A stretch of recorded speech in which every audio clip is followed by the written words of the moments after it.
네, 비트코인이 좀 오랜 시간 횡보를 하고 있습니다.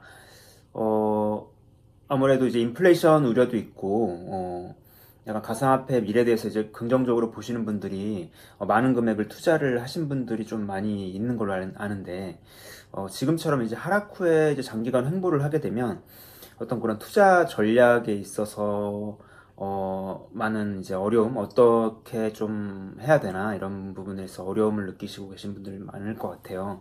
그리고 이제 아무래도 사람이 살려면 이제 현금도 필요하고 한데 이제 금방 오를 줄 알고 이제 투자를 했는데 이렇게 좀 하락 후에 오랜 시간 동안 행보를 하게 되면 그런 부분에서도 많이 현금 확보 부분에서 이제 어려움을 겪으실 분들이 많을 것 같습니다. 그런데 사실 그 비트코인을 비롯한 암호화폐를 그 이제 영어로 하면 이제 디지털 에셋이라고 하잖아요. 그래서 이거 약간 그 다 자산으로 볼 수가 있는데 부동산이나 뭐 금이나 은 같은 이런 자산의 한 종류로 지금 이제 인정이 되고 있죠. 그렇다면은 이제 부동산 뭐 땅이나 집을 담보로 우리가 대출을 받을 수 있듯이 비트코인과 같은 암호화폐를 담보로 대출을 받을 수도 있지 않을까 이런 생각을 할 수 있잖아요. 그래서 근데 실제로 그게 가능합니다. 근데 이제 그런 부분들을 이제 어디서 어떻게 해야 될지 이런 방법들을 모르고 계시기 때문에 본인이 이제 원하지 않는 그 가격에 뭐 아깝게 이제 매도를 하신다거나 뭐 이런 경우가 있으신 것 같아요. 그래서 굳이 이제 암호화폐 미래에 대해서 긍정적으로 보고 계신데 이제 그 그냥 어쩔 수 없는 사정에 의해서 이제 낮은 가격에 굳이 매도를 하지 마시고 이제 그 비트코인 담보로 이제 대출을 받을 수 있는 방법을 제가 이제 좀 알려드리려고 합니다. 그래서 그 방법을 한번 잘 들어보시고 한번 이제 필요하신 분들은 그것들을 좀 이제 한번 따라해 보시면 좋을 것 같습니다.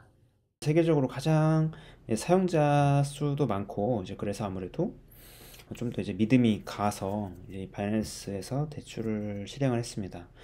이제 바이낸스에 로그인을 하시면 바이낸스 이제 PC 버전인데 PC 버전 이렇게 로그인 하시면 이런 화면이 나오고 여기 이제 위에 메뉴들이 있는데 여기서 이제 저는 대출을 할 거기 때문에 파이낸스라는 메뉴에 들어가셔서 밑으로 쭉 내려보면 네 번째 위에서부터 네 번째 크립토 론스라는 게 있어요. 그래서 여기를 누르시면 이제 대출을 할 수 있는 화면이 나오게 되는데 이 화면 구성을 딱 보시면은 이제 I want to borrow 이제 어떤 화폐를 어떤 암호화폐를 이제 얼마를 내가 빌리고 싶은지를 입력하는 박스가 나오고 그리고 그 밑에가 collateral amount라는 게 이제 담보를 어떤 걸로 설정할 건지 담보를 내가 어떤 코인으로 설정할 건지 뭐 비트코인인지 아니면 바이낸스 BNB인지 뭐 이런 것들을 정할 수가 있게 되어 있습니다. 그리고 이제 오른쪽에 나온 이거는 이제 LTV라는 거는 이제 우리 부동산 대출 받을 때 쓰는 그 LTV랑 똑같은 개념인데 loan to value ratio라 그래가지고 어, 그러니까 내가 담보물 대비 빌릴 수 있는 금액의 비율이에요. 그래서 65%라는 말은 내가 담보를 100%라고 쳤을 때 그중에 65%를 빌릴 수 있다라는 얘기가 되거든요. 그래서 이 공식도 나와 있어요. 여기 LTV는 이제 그 담보금 대비 담보금 분의 이제 내가 빌리려고 하는 그 것의 가치가 되겠죠. 그래서 예를 들어서 뭘 빌릴까? 요즘 좀 핫한 게 그 폴카닷이 좀 핫하더라고요. 폴카닷이 앞으로 좀 뜰 것 같아서 저는 폴카닷을 조금만 빌려볼게요. 이제 최소 여기 보면 이렇게 딱 그 레이어가 뜨는데 이제 최소 두 개에서 이제 1000개까지 빌릴 수가 있다고 나와요. 그러니까 요거는 이제 기본적으로 자동으로 이제 제가 가지고 있는 그 뭐지? 담보를 기준으로 지금 해주는 건지 모르겠는데, 이 담보를 바꾸면 이제 바뀌네요. 그냥 그 각 담보를 하려고 하는 그 코인마다 이제 빌려줄 수 있는 그 이제 한도가 다르기 때문에 이제 단순히 비교를 해서 보여주는 것 같고, 이제 제가 가지고 있는 코인만 보고 싶다 하면 이렇게 이거 체크하면 되겠어요. Only show my asset 하면은 내가 가지고 있는 코인만 이렇게 딱 보여주고 있어요. 예. 예. 그래서 어차피 내가 안 가지고 있는 건 이제 담보로 제공할 수가 없기 때문에 이걸 체크하고 보시면은 좋을 것 같고, 이게 이제 코인마다 담보로 할 수 있는 코인마다 이 LTV 비율이 달라집니다. 보시면 이제 BNB 코인 같은 경우 65%, 그리고 이제 BTC 65%, 그리고 이더리움 같은 경우도 65%인데 조금 이제 생소한 코인들, 신생 코인들 같은 경우는 60%까지밖에 이제 그 지원을 안 해주죠. 그래서 저는 이제 BTC를 담보로 해서 한 10만 빌려볼게요. 10폴카닷. 10폴카닷이면은 지금 현재 한화 기준으로 해서 지금 업비트에서 폴카닷이 얼마냐면 잠시만요.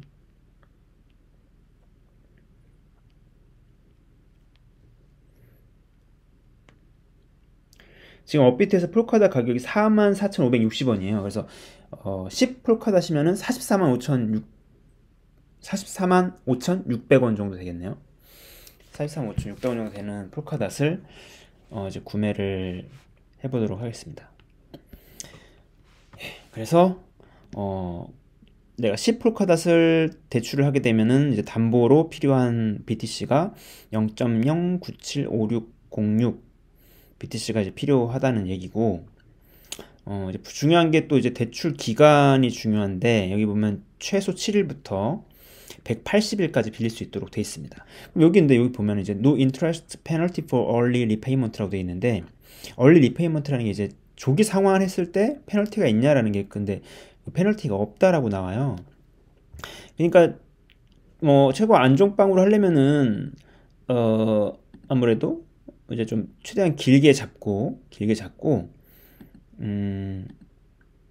예, 뭐 길어진다고 해서 더 이자가 많이 나오는 게 아닌 것 같으니까, 지금 90일일 때 0.36인데 180일일 때 0.71인 거 보니까 그냥 단순 그냥 배인 것 같아요. 그러니까 길게 잡고 내가 만약 돈이 일찍 갚을 수 있는 능력이 된다 그러면 그냥 빨리 갚는 게 낫겠죠. 그래서 이렇게 해서 180일 정도 해가지고 이제 65% LTV 비율로 해서 폴카닷을 한번 빌려보도록 하겠습니다. 그래서 여기 이 노란색 버튼 스타트 borrowing now 하면은 빌릴 수 있는 거예요. 그래서 최종적으로 한번 이걸 확인해 보시면 좋을 것 같아요. 그래서 그 이제 리퀴데이션 프라이스라고 해서 이게 그거거든요. 이제 청산 가격이 되는 거예요. 그래서 이게 지금 폴카닷 분의 이제 BTC의 비중이 이 가격 이하로 줄어들게 되면 이제 강제 청산이 된다.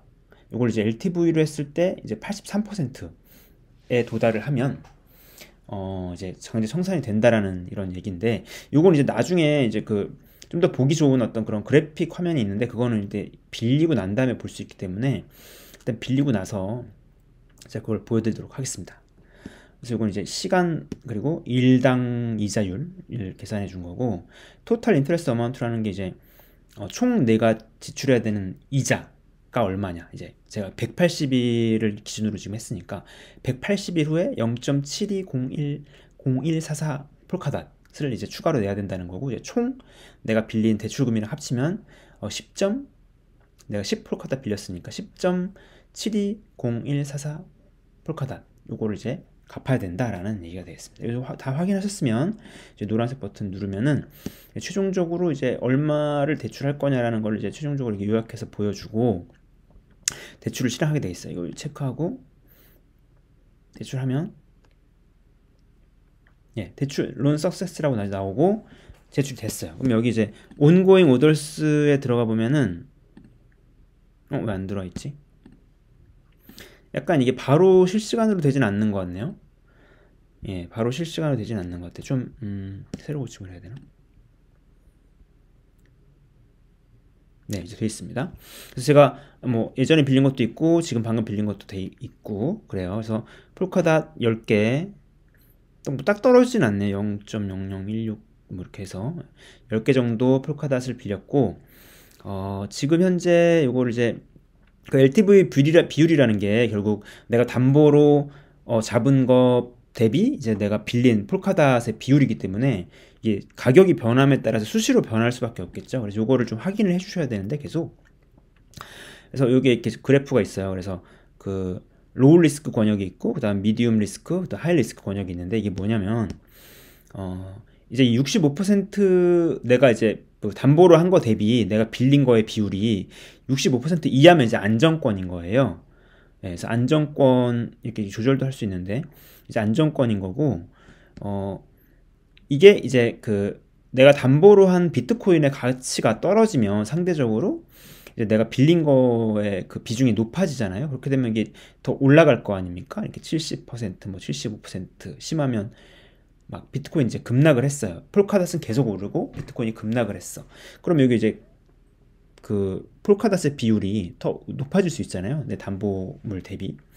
그래서 83%까지 그 이상이 도달하게 되면 이제 이거는 이제 리퀴데이션이라 그래가지고 이제 강제 청산이 된다 이겁니다.